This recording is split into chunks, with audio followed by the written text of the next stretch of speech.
next video is going to be a quick video on just how to do a squat.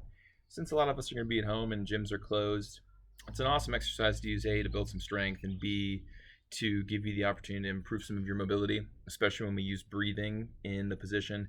I use a lot of breathing exercises with my physical therapy patients and a lot of my strength and conditioning clients. But I find that the squat I keep going back to, and it's super useful, especially for people that are right around my age or older even, that have pretty good movement options or capabilities. So the variation I'm going to show you is going to be like a heels elevated.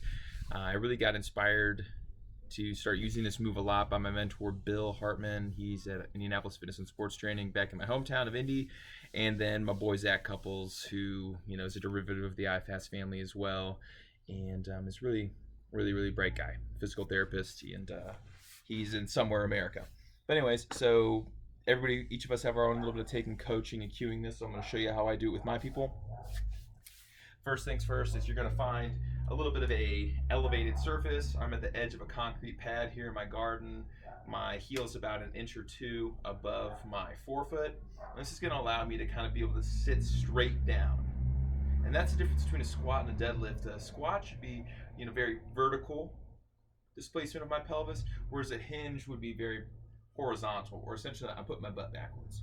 A lot of times when I ask people to squat for me, they do this. And I'm like, show me your deadlift, and they do this. They need to be very distinct motions, and that way, not only like this, it give you better mobility and movement, motor control, so on and so forth, but it allows you to have two distinct exercises to train. So anyway, building it from the ground up, I got about a skier's stance or a jumper stance. Feet are about hip width apart. I am heavy on my heels, and I'm going to unlock my knees. Now this is the part that's most tricky. Is this getting like a little bit of a hip tuck? I say put your pelvis underneath you, and most commonly as an error I'll see this. So you see people kind of like push their hips forward, but they're not really getting their hips underneath them. They're just kind of tilting their whole body backward. Rather, it needs to be like a roll. So what you'll see is I'm rolling my hips underneath me, and I'm really feeling like I'm pulling my sit bones down to my heels. So again, it's not pushing them forward, it's rolling it. Then from here, you just go ahead and take a nice exhale. Just add some Pepsi or your cyanide because it's a total terrible joke. And then you're going to keep your abs tight from that exhale. They're going to get nice and tight. Take a breath in. And then just put your arms out in front of you. If they're going to go straight ahead, just keep them thumbs up. Or you can open them up palms down, about 60 degrees. Your choice. And then you're just going to sit straight down. When you get here, you're going to go ahead and just exhale. Breathe in through the nose and out through the mouth. And when you really hit this right, you'll feel pressure building in some spots of your body. Sometimes like in that pelvic floor area, and then into the front of your chest, and also between your shoulder blades.